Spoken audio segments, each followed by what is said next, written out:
The last session of today is a masterclass with Mark Shaler. Please take your seats.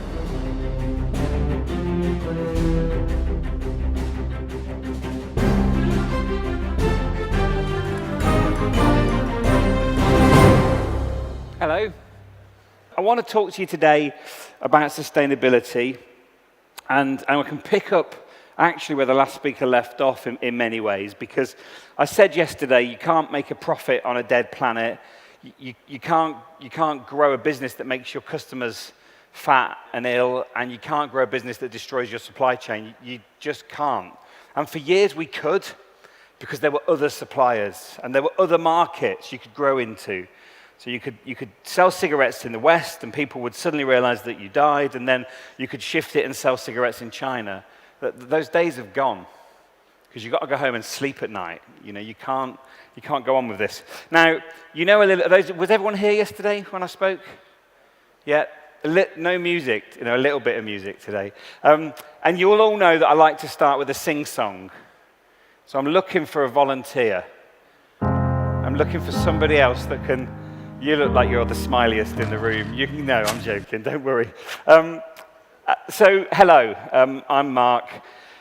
And again, I've put all my career highlights on this slide, and I'm not going to tell you much about them other than the ones that relate to sustainability, because that's what I'm here for.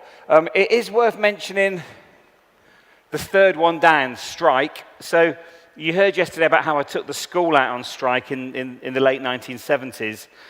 In the late 1980s, I was at university, and I explained it was big house music, big dancing, and I was a DJ, and I got paid to go to university, but I still managed to incur a debt and an overdraft. So to pay that overdraft off, I went to work in Tesco's, a very large supermarket, in the warehouse. And there are two things you need to know about the 1980s, because again, for some of you, it's just a playlist on your iPhone. Or maybe you use an Android device. You're mad if you do, but maybe you do, okay? Just think about the security of your data. But the 1980s were really interesting times, musically fantastic, food was getting better, but there was this thing in South Africa called apartheid, and it was disgusting. And the central basis of apartheid is that black people are worth less than white people. And clearly that is nonsense and wrong. And I was really active as a student fighting apartheid. So I was part of anti-apartheid, and we were boycotting South African food. And if I'm honest, I don't know whether that was the right thing to do or the wrong thing to do. I don't know whether that harmed black people because they didn't have jobs, or whether it helped. I don't know. But we all did it because we thought it was the right thing to do. So I took this job to pay off my overdraft, and we were moving goods around in the warehouse, and I got asked to move a box of apples, and I bent down to pick them up, and it said Cape, produce of South Africa, on top of the apples.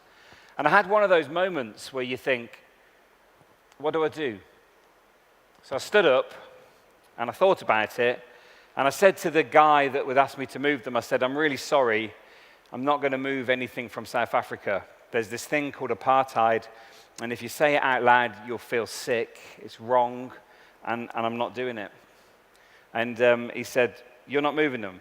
No. And then 30 people behind me said, we're not moving them either. And he said, are you on strike? And I thought, shit, how has this happened again?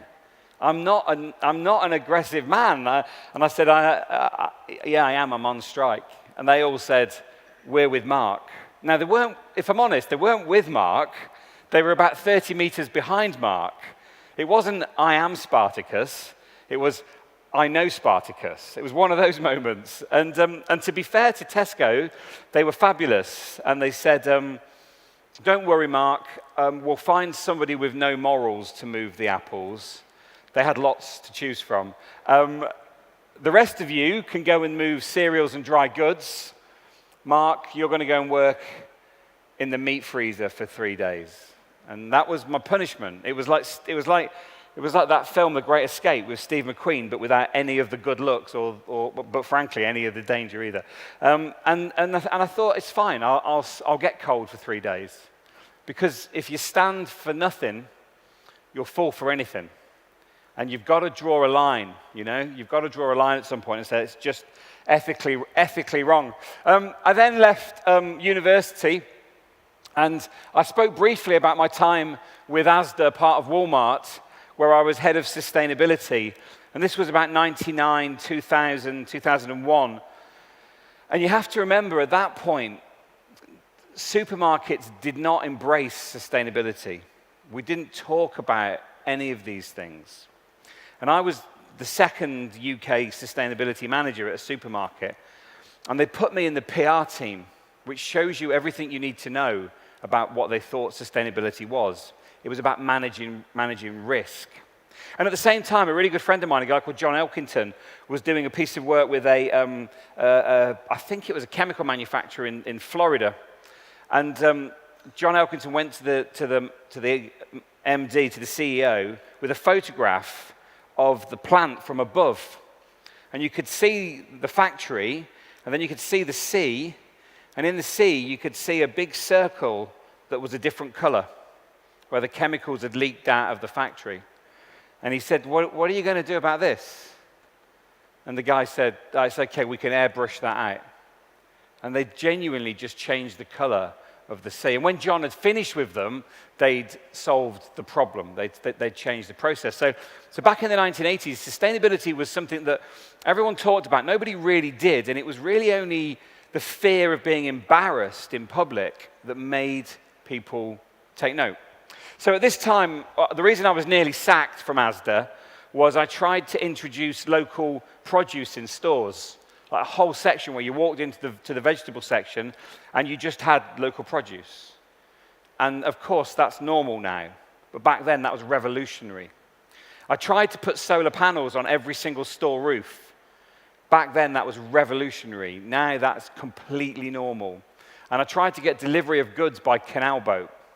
Back then, that was revolutionary. Now, that's absolutely normal. And about 6 other things, all of which were seen to be damaging the business, all of which were actually there to save the business. And Walmart, Lee Scott, who runs Walmart, had his kind of like environmental conversion after Hurricane Katrina, when he suddenly realized that weather is going to get worse. Climate change is real. Unless you're one of the 4% of scientists that think it's not man-made, you also know that it's man-made. And Lee Scott realized that without a supply chain that was effective, he couldn't sell things. And without customers that could breathe, he couldn't sell things. And consequently, they had to do something. And so they changed significantly what they did. So I was nearly sacked, but actually I ended up being right. And then I ran an agency where we worked on eco-design and sustainable strategies for lots of companies, from Samsung, where we looked at how they sell products without selling products. So the whole shifting towards the service economy, garnering value rather than produce, fits in beautifully with the circular economy in terms of not wanting to own more stuff. I want better things. I don't want more TVs. I want better TVs. I would happily pay Samsung £30 a month to provide all of my audio. Thank you, my friend. You're bang on time. Have we got 100 of these? Good. This man's a star. I would happily pay Samsung a monthly fee to provide all of my electronic needs, other than my phone, obviously. And I would also happily pay H&M to provide all of my clothing needs. And fashion is really interesting because, I'll come on to this in a minute, but if you look at the fast fashion houses, Primark, H&M, Topshop Group, COS, obviously part of H&M, and then Zara. Zara is amazing. They're working harder than anybody else on sustainability because they're being criticized harder than anybody else on sustainability. I'll come on to this in a minute. So that's what I did, and I've been working on green stuff for 27 years now, and it's really interesting. You start off doing environmental audits. How do we have less pollution? And then you end up looking at the product manufacture and how you have less environmental impact during the product's use. Something like a TV, the manufacturing impact is relatively minor compared to the in-use phase. So you end up shifting your focus into manufacturing. And then you end up looking at how you sell it, because you've got to have a great product that sells well, otherwise you don't have a business. And the challenge that we've got over the next 20 years is how we make more money by selling less stuff. This seems crazy, but we're at peak stuff in terms of ownership, and we've got a ballooning population. Forget that, I mean, that's important, but we've got a bourgeoisification of the population. So the way that we live is changing. I'm lucky, you're lucky. You know, we're breathing good air, we're safe, we've got all of our basic needs met. There are billions of people around the planet that don't, and they want to live like we live. And there'll be 3 billion more middle class on this planet between now and 2030, and they're not new heartbeats, they're not new breaths. They're people that are moving from working to middle class. And we heard a little bit about why earlier. Designed in California, made in China is now. Designed in China, made in Africa is the future. We know that, and I'll talk a little bit about this in a minute. So we've got this bourgeoisification of the population, and we've got absolute population growth. And like, stuff's changing. Times are changing. And I've just tried to summarize some of those changes. And I've used the nodding oil donkey as a totem for resource use, really. Because we're in a really oil-rich part of the world. And you can just carry on using it. This part of the world, this region, owns oil. But actually, the rest of the world is delinking economic growth from fossil fuels. And consequently, the technology that's going to be spread globally will be less dependent on fossil fuels. And you're also in the part of the world with the greatest sun gain, solar gain as well. You sit in the best and most exciting geographic position, and it might not feel like that sometimes, but you really do. This is perfect. Lebanon is in exactly the right place at exactly the right time to lead in sustainable innovation. No one else can do it as well. China could possibly do it as well, just due to scale. But running out of resources is one thing. Control of resources, that's another thing. Who owns those resources? And when you look at the materials that we're using, when you look at what's in your magic black puddle, it's full of what we call rare earths. And I'm just going to pick one of those rare earths. In here, there's a capacitor. A capacitor is something that holds charge momentarily so your product works better. And they used to be huge. And they used to be lead, and they used to be acid, like batteries. And we've managed to miniaturize capacitors because of a material called tantalum, which comes from coltan. Where does coltan come from? Coltan comes from a hole in the ground. Where are the most holes in the ground that dig out the most coltan? They're in a country that we call the Democratic Republic of the Congo. Now, my general view is if you have to add the words democratic and republic to the name of your country, it's neither of those two things. And so the case is. The DRC allegedly only produces 15% of the world's coltan. It doesn't. It produces around about 67% of the world's coltan, and it feeds it into Rwanda and into Kenya and into Tanzania, and it's fed out into the world in hidden ways. Rwanda doesn't even have any coltan in the ground, and yet it's a major exporter of it. So we know it's coming from somewhere else. And the control of these mines, I don't know what slide I've got next, actually. Yeah, I've got the right one. The control of these mines is down to boys with guns. And when I say boys, I mean boys with guns. Anybody over the age of 8 is given a gun because gangs control the mines. And the mines produce the tantalum. And the tantalum goes into your phone, and the supply chain is completely opaque because apparently it comes from Rwanda, not from the DRC. And the conflict materials bill in the States and the same legislation we're seeing arise in China is leading the way. But there's a story about these boys that you need to hear. So a really good friend of mine, a guy called Sean Carasso, who is a Californian, he's the son of the first person to grow quinoa in California. He's had hard times, he's known good times. And when he graduated from college, his parents paid for him to travel around the world, dancing, taking drugs, doing all the things that you do when you're 20, 21. And he woke up in Kinshasa, which is the capital of the alleged Democratic Republic of the Congo. And he woke up and he was surrounded by young boys like this, but they didn't have guns. They had a football. And they said, hey, come and play. So he went and played football, soccer as they call it. And he played football, and then after about an hour, they said, we've got to go. We've got to go back to war. Like, I was going back for my tea at age 9 or 10, or I was going back to go to bed. They were going back to fight. And he said, whoa, what's going on? And he said, well, we're protecting this mine, and we need to go back, and we need to sort it out, and we have to fight. And Sean was clearly destroyed by this. He said, what do you mean? You're kids. You carry guns.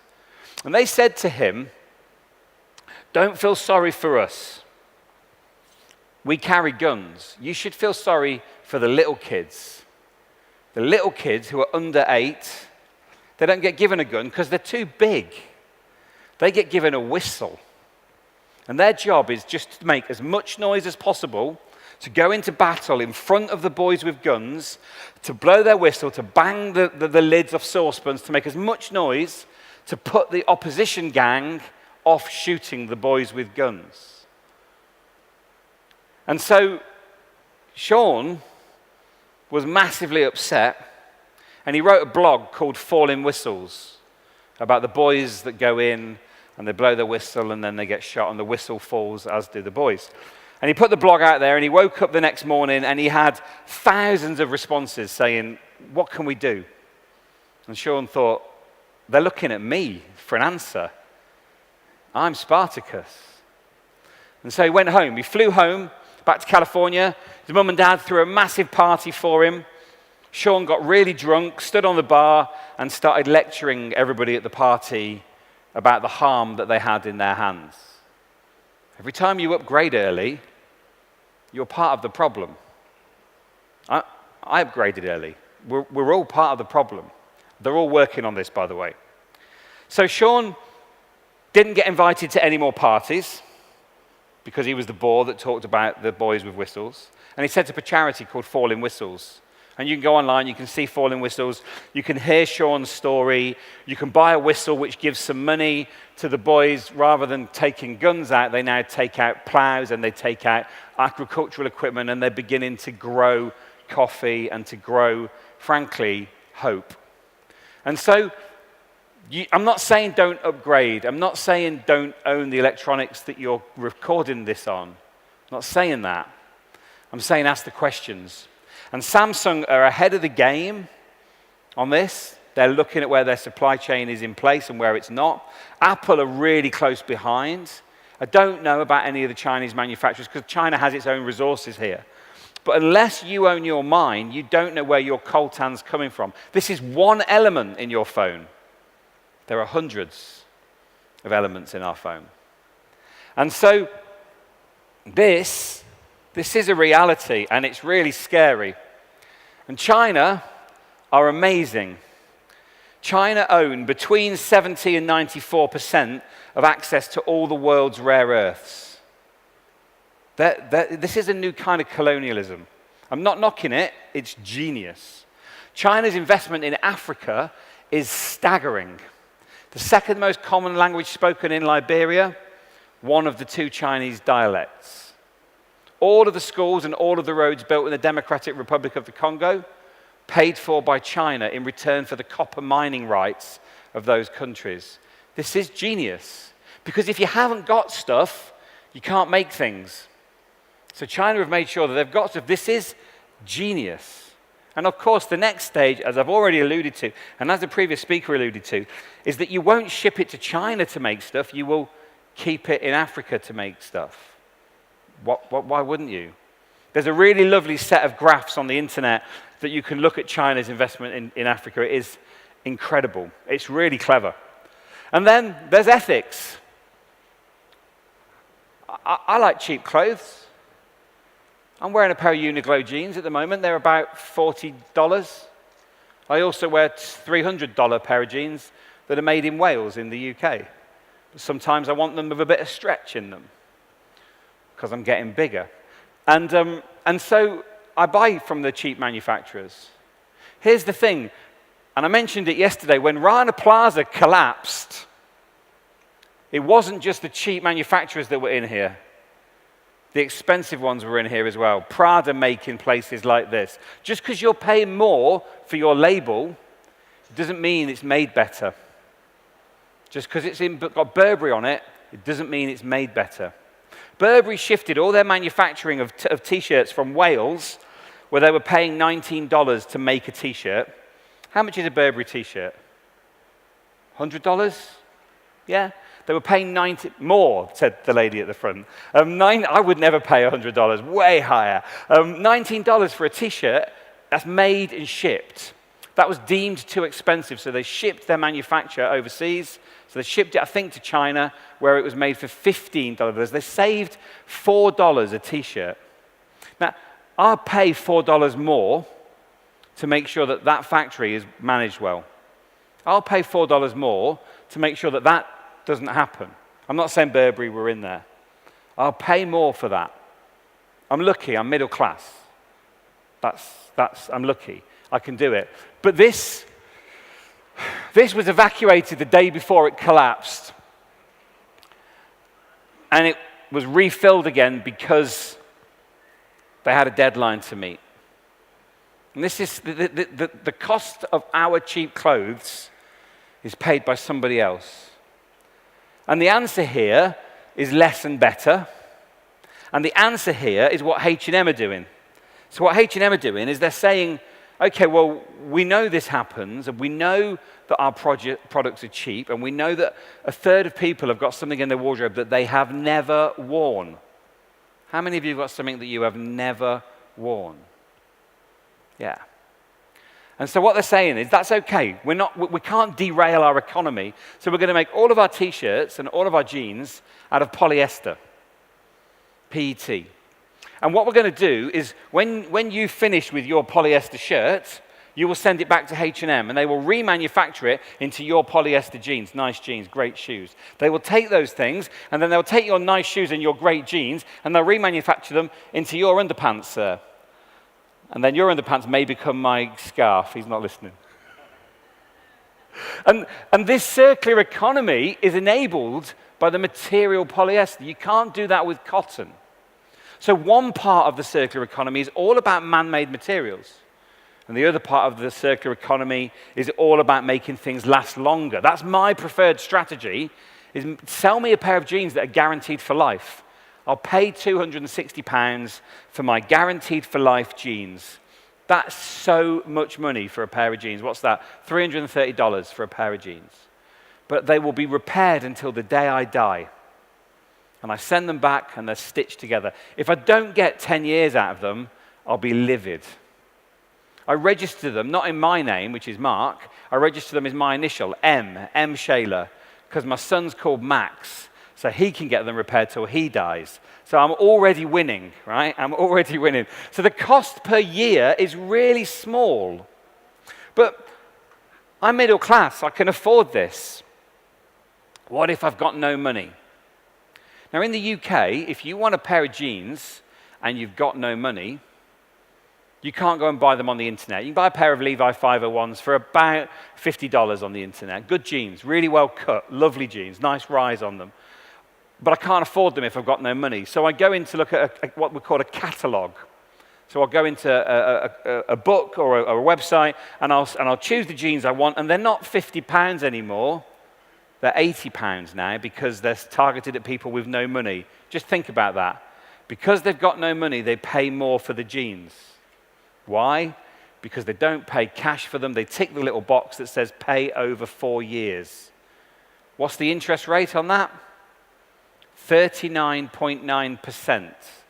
Over 4 years, those jeans have cost more than the ones that are handmade in Wales. Over 4 years, they will have worn out. They're still paying for them, and they've broken.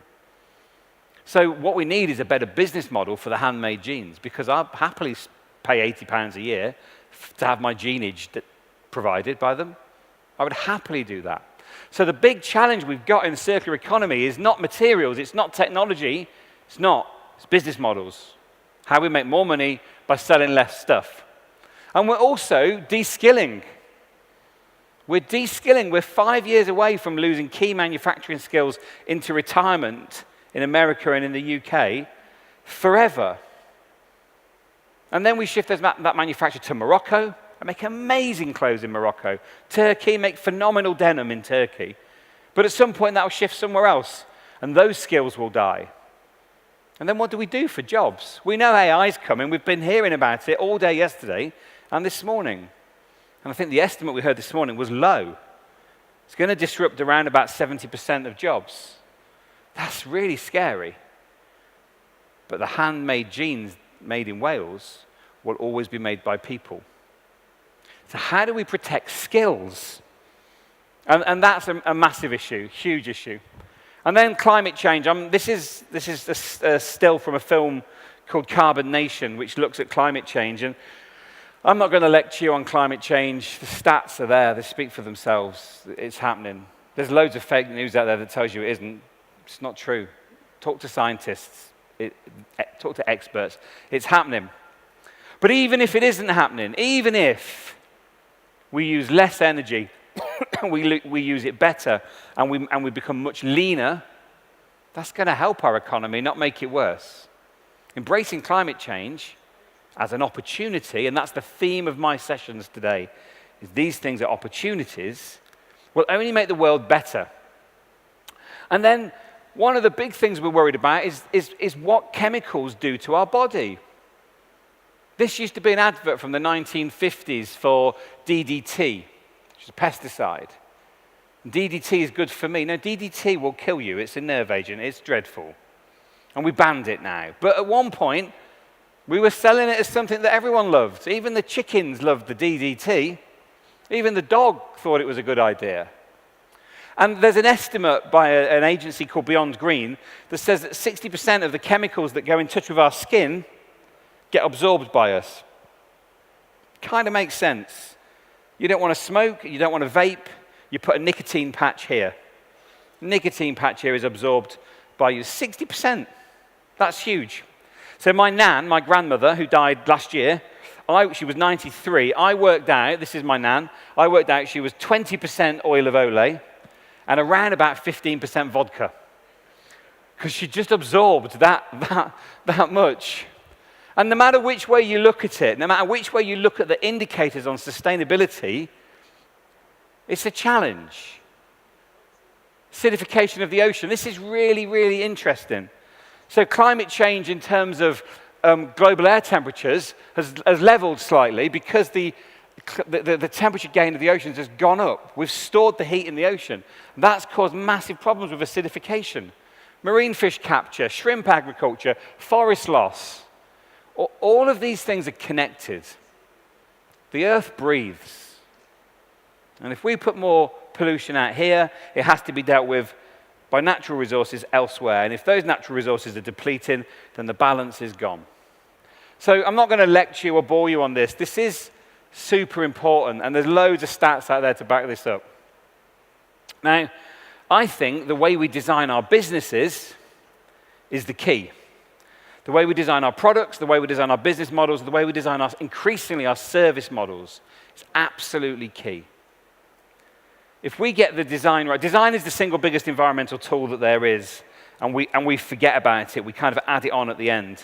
But if we can begin to design our businesses properly, we can reduce the cost of manufacture, we can increase the benefit that they deliver, and we can make things better for the customer. And yet, we still design stuff for obsolescence. Here's a secret.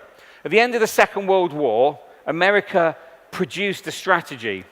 And the strategy was around design for obsolescence, making products last just long enough so that you're happy with your fridge freezer. It's not going to break too early and make me angry, but it's not going to last too long and make America poor again. So they designed products, and they led this. It's dreadful. They led planned obsolescence. And there's an amazing book called The Waste Makers by Vance Packard that was written in the I think it was late 50s, maybe early 60s, which looked at planned obsolescence. And it was all done to create jobs. If we can keep churning shit out and selling it, then we're growing. There's a limit to growth, always. There's a limit to growth. And I've just said how much I prefer these to Android-based software. I do. But they make me want things I don't need. They're getting better. But they make me want things that I don't need. And who wants to be seen with the old square iPhone or the old square S3 when you can have the new curvy S9 or the new curvy X? Who wants that? Because this is the totem for how well we're doing. This is a way of explaining who we are. And we need a better business model around this. Because we can't keep on designing things and selling more and more of them. I love this GIF. I love it. We just can't keep on doing that. And I use a lot of Banksy images. Number one, they're right, always. And number two, they're copyright free. So you don't need to worry. Although, as you probably picked up yesterday with my music, I don't tend to worry about copyright. I tend to ask for forgiveness, not permission, as we heard earlier. But the lifestyle you ordered is out of stock. We can't all live like we want to live. Here's a secret. It's not what you own that makes you successful. It's what you do and who loves you that makes you successful. And it's really hard to understand that when you've got to pay the bills, you've got to pay your student debt stuff. You want that new Gucci bag or those new Prada shoes. You want those things. At some point, there comes a time in your life where you stand there and you think, I have everything that I want. I'm having to move things around my home to function. I've got a yellow box in the storage department, and I'm no happier. We own twice as much stuff as we did in 1973, and we're no happier. It starts here with knowing who you are. And I don't want to get all hippie on you. I've got loads of time for that later if anybody wants to chat. I started this morning with a little bit of yoga, and I feel so much better as a result. But it's not what you own. It's what you do that matters, always, always. And I filmed this in London the other day because it's not just about sustainability and resources. This is an advert. It's a bit blurry, I apologize, for cancer research. You've got to fill in the missing. So obesity is a cure for cancer. The following advert, a Big Mac. Now, don't get me wrong. I like a cheeky burger. But I know people that eat McDonald's all day. 3 meals at McDonald's. If you look at the calories, I think they've just introduced a large Big Mac. So you can have the Big Mac Mini, the Big Mac, or the Big Mac Large, which I think is three pieces of dead cow in there now. I think that's what it is. And if you have that as a meal, you're nearly at your daily calorie intake in one meal. This isn't good. It's not good. I feel like Trump. It's not good. I don't ever feel like Trump. I hate that man. This is really interesting. We get 95% of our calories from 30 crops. Our gut health is struggling. The microbiology of our bellies is changing dramatically, and it's directly linked to depression, to serotonin, to sleep, to anxiety. There's an amazing book by a woman called Juliana, oh God, what's her name? It's called Juliana Enders, an amazing German physician, and it's called Gut, G-U-T, and it will change the way you eat. It'll also change the way you go to the toilet. It's a really interesting and a bit icky book. But this isn't helping our gut flora, and our gut flora is super, super important. Now, where are we in terms of sustainability? We are going to do some actual work in a minute as well, by the way. Where are we in terms of sustainability? Well, right now, these are the 4 things that I'm seeing the most noise about in the UK, in the USA, maybe, certainly in Europe. And the top one, Plastigeddon. The fact that we are going to have more plastic in the sea than fish by 2050. This plastic just does not break down. It's everywhere. You'll see it here.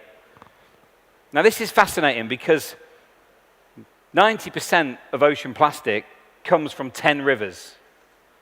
Those 10 rivers are not in the Middle East, they're not in Europe, and they're not in America, they're in China and the emerging nations. And the reason that they've got a lot of plastic in the rivers is they've got no waste collection. Now, I'm not saying that isn't our waste, because some of our waste in Europe gets sent to China and to Africa to be recycled. I'm not saying it isn't our waste, it isn't our problem, it is. But to put it into perspective, we need to put basic systems in place at the same time as reducing plastic. And then some plastic use is really positive. You put plastic around a cucumber, and it lasts 3 times as long as if you don't have plastic around a cucumber. But lots of people don't like plastic around their cucumber because they think it's killing fish. If it's in your recycling bin, it can't kill a fish. So yes, this is really important. Yes, there's no place for plastic in our oceans, but we need a really balanced approach. So I did a TV show in the UK with a guy called Hugh Fearnley-Whittingstall on coffee cups and the environmental impact of coffee cups, because they're all lined with plastic and they're not recyclable.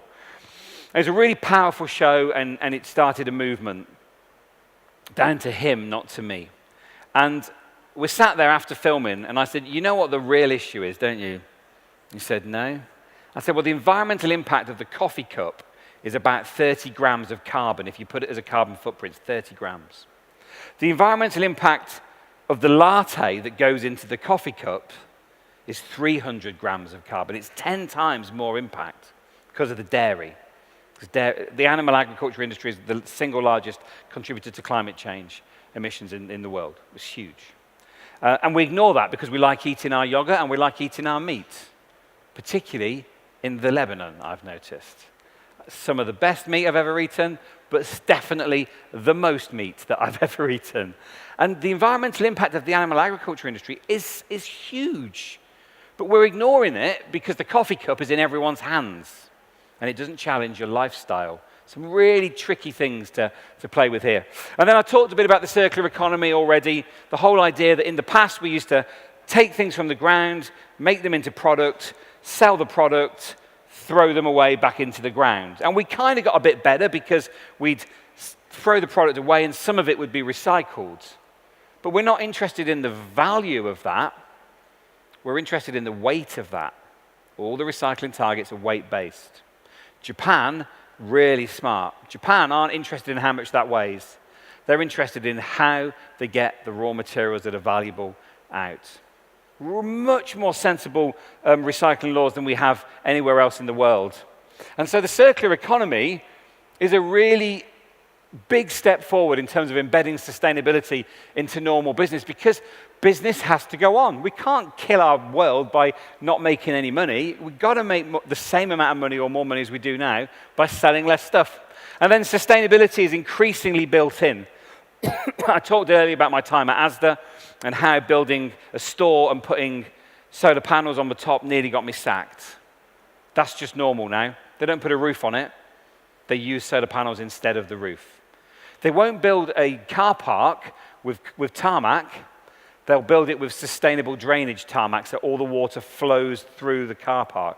It's genius. You don't have to put guttering in. You don't have to do any of the normal drainage stuff. The car park is the drainage.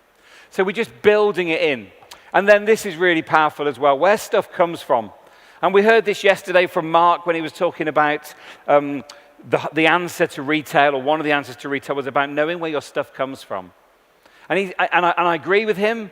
The food industry, when you're buying food, people often don't know where it comes from. That's also the same as when you're buying jeans. It's also the same as when you're buying trainers. You go into Nike and say, tell me about your recycling program. They won't be able to. I tell them. Admittedly, I'm not the average consumer. But I tell them. So provenance is increasingly important. But when you look at this, that's all really negative. I am most excited as I've ever been about the opportunities for sustainability, because the market is huge. If you look at the markets of cities and urban mobility, food and agriculture, health and well-being, and energy and materials is the biggest. And if you look at the opportunities that we got, all the things that I talked about yesterday, Web 2.0, the whole democratization of creativity, These put the power to innovate into our hands. So this isn't bad, this is good. Sustainability is just normal. It's more than that. It's built into business. It needs to be the stimulus for innovation. It needs to be the heart of the business. And if you look at the word eco, you may know this, and I apologize if you do. The word eco, which sits in ecology, but also in economy, it comes from the Greek word oikos. And oikos is the Greek word for home. So ecology and economy is understanding how our homes work and making them work more efficiently. They're the same root. It's about keeping your house in order. And my firm belief is that business is an incredible tool for sustainability. So what I thought we'd do, we've got about 40 minutes, I'm guessing. Something like that. What time's lunch? 1 o'clock? Are you feeling lively? Yeah? Some of you look a little tired. Big nights last night? Maybe. I had a couple of cocktails too many last night. So what I thought we'd do is I thought we'd think about your business. You've obviously all worked for somebody. Anybody not work for anybody? What do you do? I can't hear words you're saying. I'll pretend I did. I'll nod. Brilliant. So what we'll do is I want you to think about your business or your life. And I want you to think about sustainability and some of the challenges that you've got. If you're in fashion, the challenges are really easy. Fashion is about seasons. And it's about making you feel so uncomfortable in last seasons that you buy this season's. It's fashion. That's what it's for. And every 30 years, the past comes back to the future. And it's brilliant because you can dig out your old flares or your old creepers and say, yeah, I was trendy for about a year, right? So fashion's a really interesting challenge. If you're in electronics, the challenge could be one of two things. Firstly, the raw materials that are in your hand. And secondly, the energy use within the use phase. How do we deal with that? If you're in automotive, the challenges are huge. And you're slow in automotive. You've not moved fast enough. But it's about emissions. It's about raw materials. It's about fashion. It's about all of that stuff. And I know he's overused as an example, but what Elon Musk is doing is astonishing. I'm buying a Tesla S. Not because it's got less environmental impact in running it, because it's the car that won't age. It's the car that gets better the longer I have it, because it's updated every night or every week or whatever it is. So I want you to think about the challenges that you face in your businesses today, and I want you to think about how you can use those to innovate. And the way that I do it, you should have a piece of paper that's got pains, opportunities, insights, needs, and themes. You should have that on your lap, maybe, somewhere near you. And I want you to go through each of these. We'll just spend 5 minutes. We'll do it real fast. And I'm really interested in pains and opportunities. The other things can take a back seat. I want you to think about the problems that you see in your sector. If it's food, it might be about GMOs. It might be about packaging. It might be about yield. It might be about waste, for example. So what are the problems that you're seeing in your sector? Opportunities. What opportunities are there? So I produce a lot of food. I produce a lot of food waste. I can give it to homeless charities. I can give it to refugee charities to turn that into produce. How can I do it? That's one solution. The second solution is, how do I not produce the waste in the first place? And that's what I'm really, really interested in. So your pains and your opportunities are quite straightforward. In fact, we'll just leave it at that. We won't do insights, needs, and we'll do insights. Insights are interesting. Okay, so we'll look at insights. What are we seeing in the world that could change your game? So, for example, blockchain. Really fascinating insight is that blockchain could change the way we source and explain where our food comes from. Who'd have thought that a year ago? No, nobody would have thought that a year ago. So as an insight, blockchain could help you with food. But obviously, we're not just focusing on food. We'll leave needs and themes. So we're going to spend 3 minutes. Is that enough? No, I'm going to pick on you buggers later. Okay? So you've got to work. You can't just sit there and get on your phone and make sure everyone still loves you on Instagram. They still love you on Instagram. Okay? You've got to do some work now, all right? So we're going to do 3 minutes where you look at the pains, the opportunities, the insights. I'll give you 5 minutes. Siri's really good at this. I don't know whether she'll work today, but hey, Siri, 5-minute timer, please. Yay, we're off. 5 minutes on your pains, your opportunities, and your insights. If you don't know what you're doing, wave at me and I'll come and help you. Okay? And I'll turn the mic off as well. All right. 5 minutes, off you go.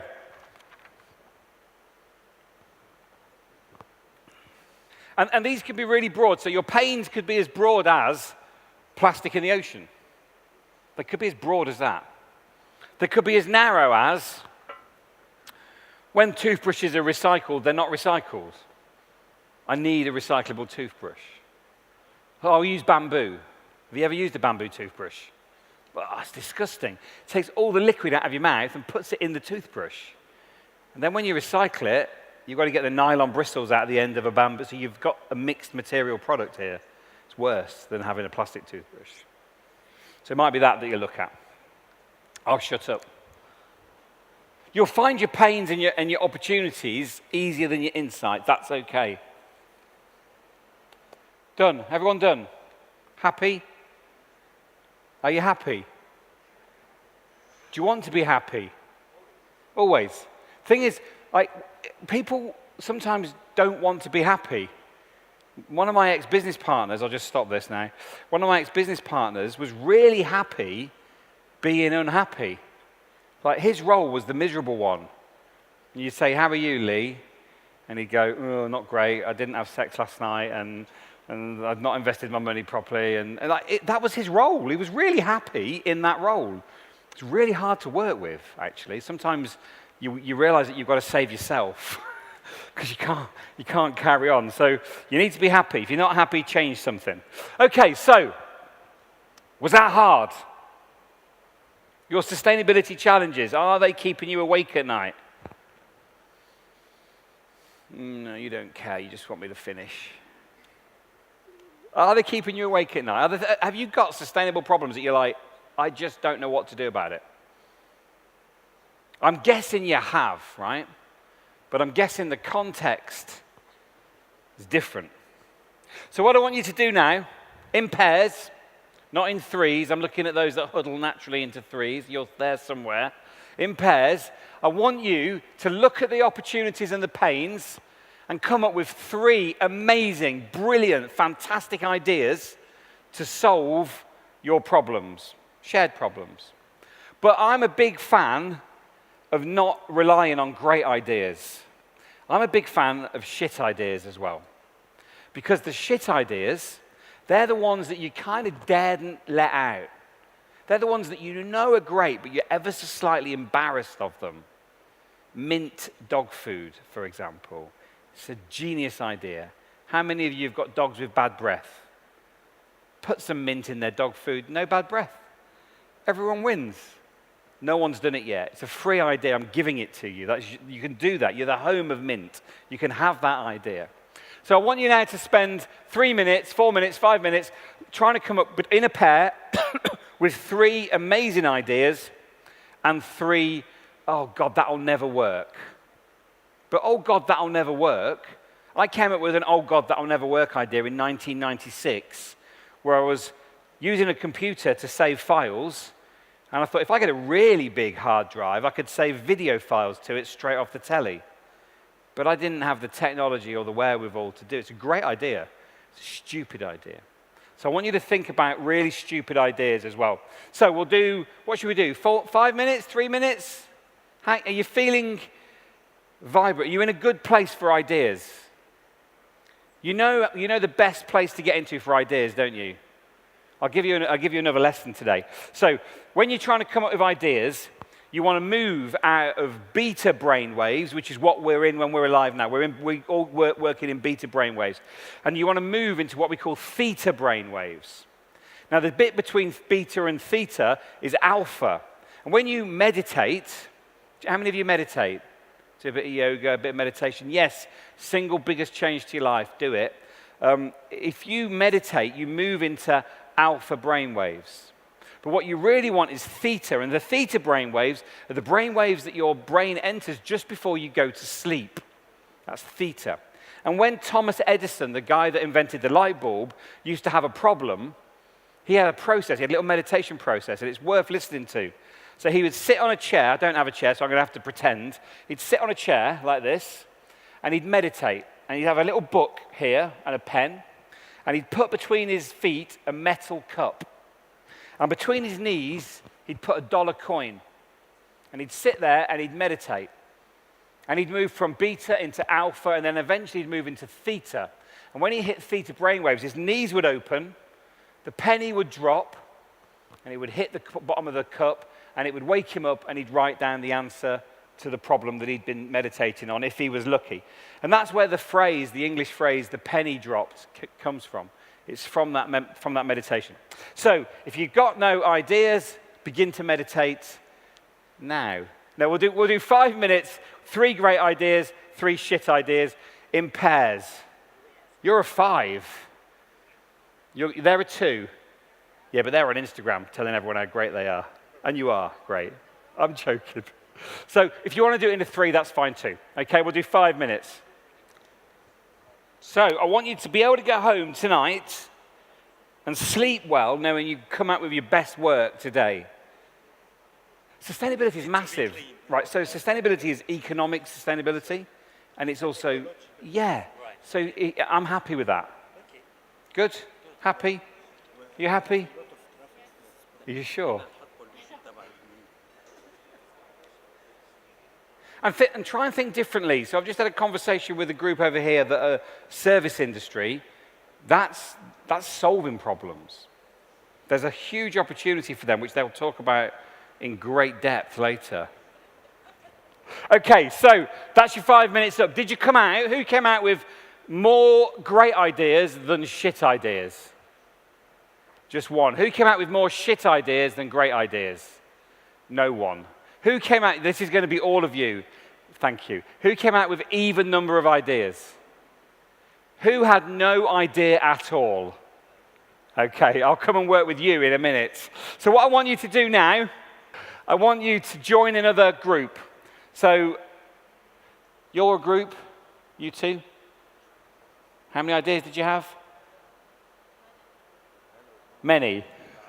I love that. I want you to join it with this group next to you here. It makes sense. I want you to find another group. So this might mean you moving. I know this is hard.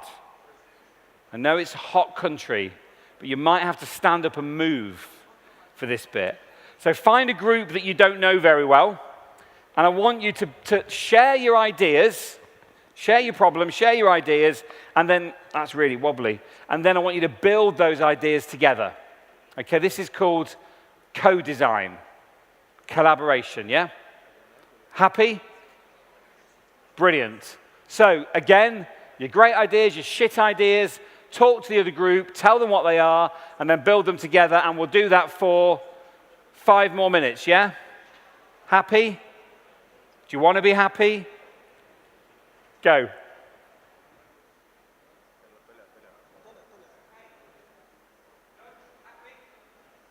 you want to be happy? Of course you do. Okay, so we're going to miss the next bit out because we've had the time cut ever so slightly. Did you find that easier with more people? It is. Like with the average of the 5 people we spend the most time with. If you spend time with you only, you'll only be like you. If you spend time with a best friend who's very like you, you'll only be like you. You need to find people that aren't like you and spend time with them. There you go. It's a cliche, but it's true. So what I want you to do now, because we've got about 10 minutes less, I want you to stand up in your group. How many groups have we got? If you hold your hand up per group, got 1 here, 2, 3, 4. Okay, who wants to say one of their ideas out? I'll do it that way, because some of you may not want to. Who wants to say your ideas out? Put your hands up. 1, 2, you do, don't you? You've got a great idea. 3, you've got a blistering idea, haven't you? 4, 5. Okay, so we'll do 5 of you, and we just want 30 seconds. What's your idea? Sorry, what's your problem? What's your idea? Was it a great or shit idea? What are you going to do next? Real fast. I'm solving the problem of climate change, and the idea is, and I'm going to do this next. Okay, that's how quick I want it, all right? Happy? Good. And we'll go with this group here first. Stand up. Microphone. We've got a microphone. Come on the case. You're going to meet her halfway. I like you. You're a good compromiser.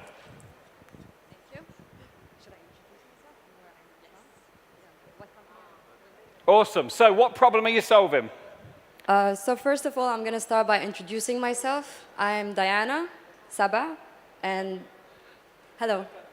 And I'm representing Greenberry Biogas, but we're going to talk as a group. So the problem we're presenting is waste pollution, right? Waste management and pollution. Yep. All right, so this is the pain. And electricity. We should share this. Okay, so what's next? The opportunity would be... We're up here. So what your problem is, what the idea is it great or shit what you're doing next? Don't worry about the sheet. All right, so fast. With the electricity, we can solve it through solar panels, for example. Waste management, we're tapping the problem of organic waste in specific. Yeah. So there are one shit idea and two great ideas. Give me the shit idea. Landfill. Okay, and the two great ideas would be composting or anaerobic digestion. Yep. Okay, which is actually making use of the waste that we are wasting, organic waste, through turning it into either liquid fertilizer, electricity, or biogas that we can use in households, industries, and you know, it's a closed cycle for the waste. It's a complete closed cycle. And what are you going to do next? Next is the... It's not on there, it's on here. Oh, next. What are you going to do next? Next steps. What do you mean, what am I going to do next? You're four beautiful, bright people. How are you going to breathe some life into this one?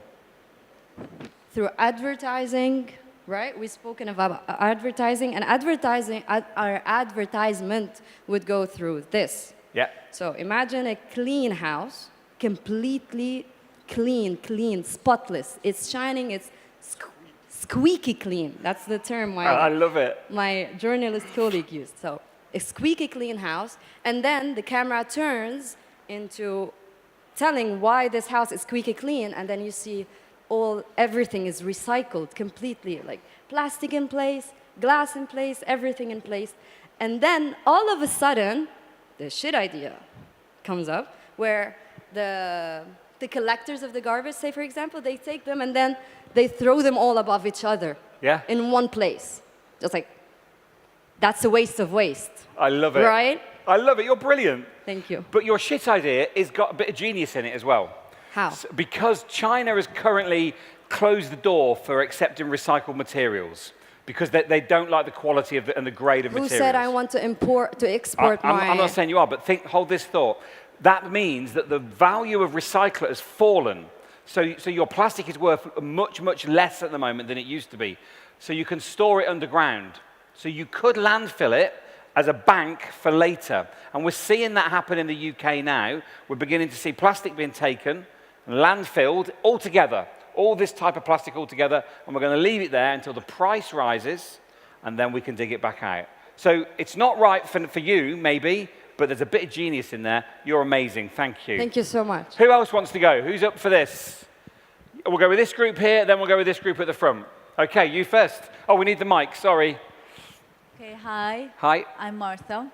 Actually, the idea is a social place for all people to be motivated, to learn new skills, and to have fun together, and to have an interaction among each others.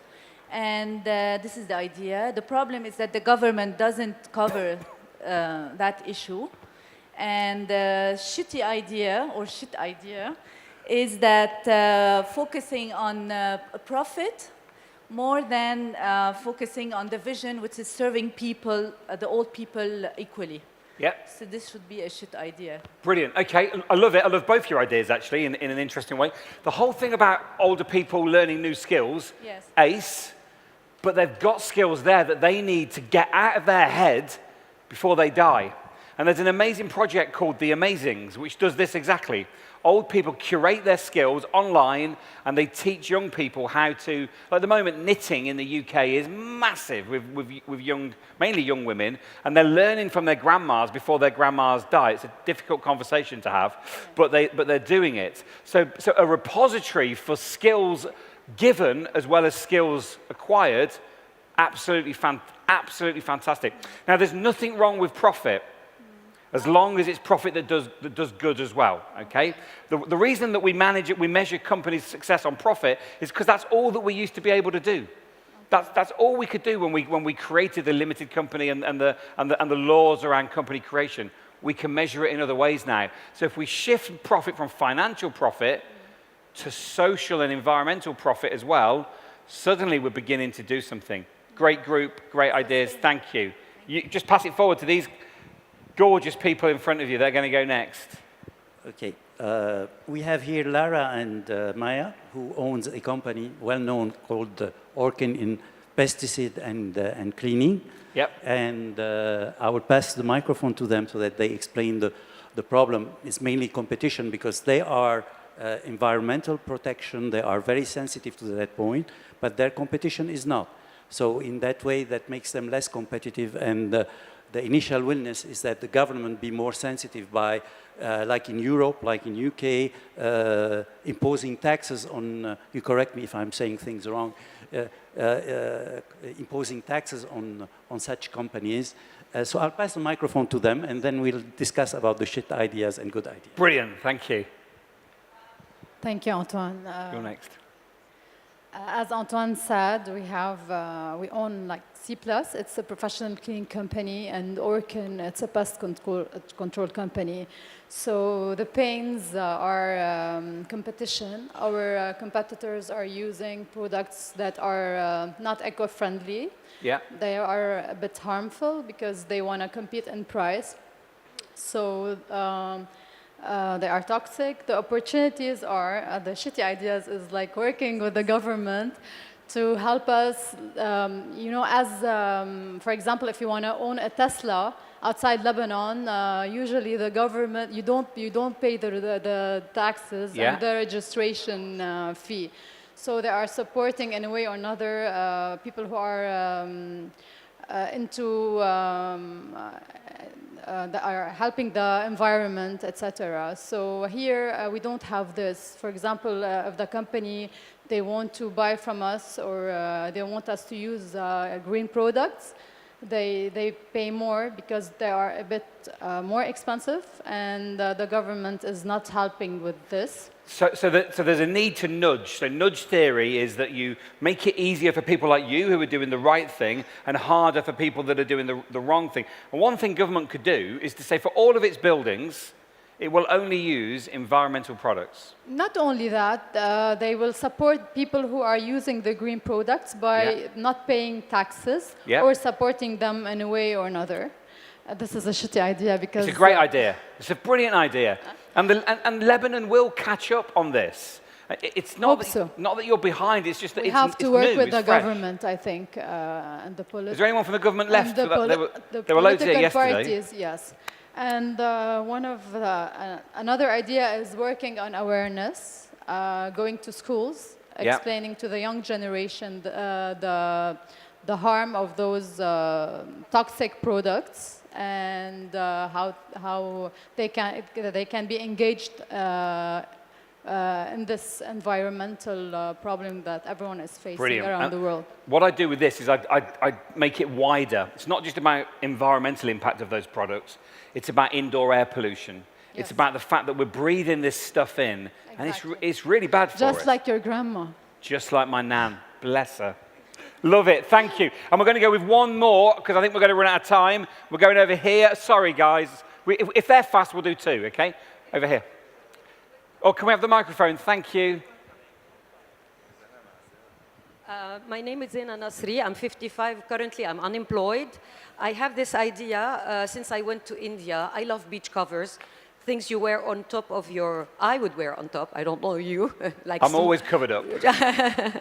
like dresses. It's not a pareo, and but I don't like the embroidery that the Indians make. So I thought and I see all those kids on the streets that come from Syria, that come from other places.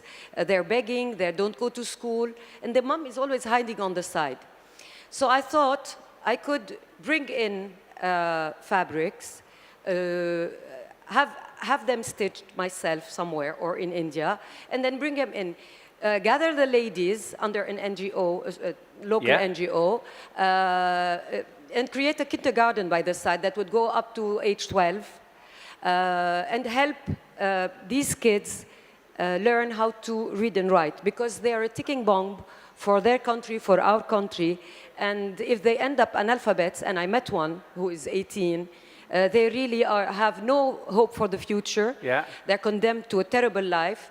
And I don't see why they shouldn't be brightened by learning. I love it. On the other side, the women will have to learn from scratch this trade, and we'd bring in there are some Syrian Kurdish people that are very good at this. Yeah. So I think they could help.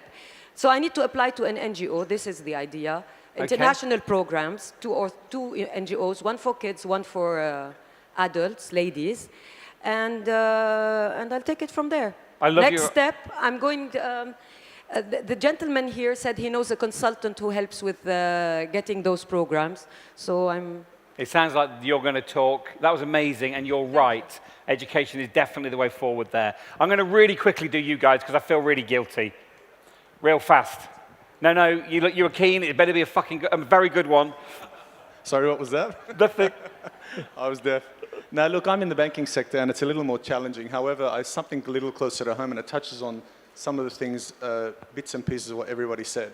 Look, in our sector, it's becoming more and more challenging, because we got a lot of liquidity. I won't go into the details, but what's happening is people are being crowded out. Financial inclusion has become a massive topic in the banking sector globally. With respect to us, we're in a region where you have developing populations, be it Syria, Iraq, Iran, and a lot of these countries need to be rebuilt. So this financial inclusion has to happen.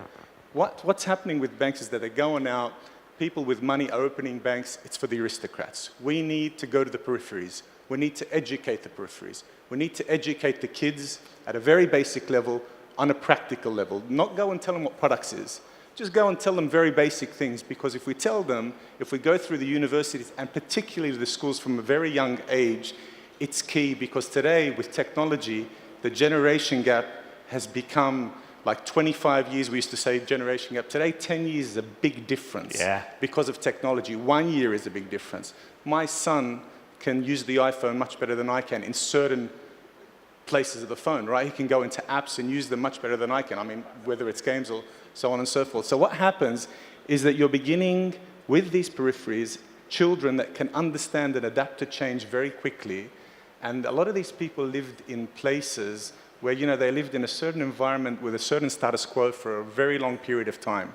And I think you know where I'm coming from. Totally. And because of that, if we start with the children, those children can groom their parents. They can make them more responsible, right? The children, on an independent basis, can actually think for themselves just by using that angle. It's a practical angle. They can become more financially responsible at a younger age. But by doing that as well, that can have a knock-on effect within the family. If they go to their parents and say, look, this is what I'm thinking of, this is what I was educated about today, purely from a banking sector perspective, or just a banking level, just a simple idea. Genius. It's genius. And if we look at the sector that moved slowest in terms of disruption and innovation, it's banking. I did a workshop for a very large UK bank, one of the top 4, and I mentioned things like Zero, the app, and I mentioned things like Metrobank, they'd heard of them, and I mentioned credit unions, all of which solve some of these problems because they give us power, they give us information. This bank hadn't heard of them. It was really scary. So if you can put any power into anybody's hands, money is the thing we're most scared of.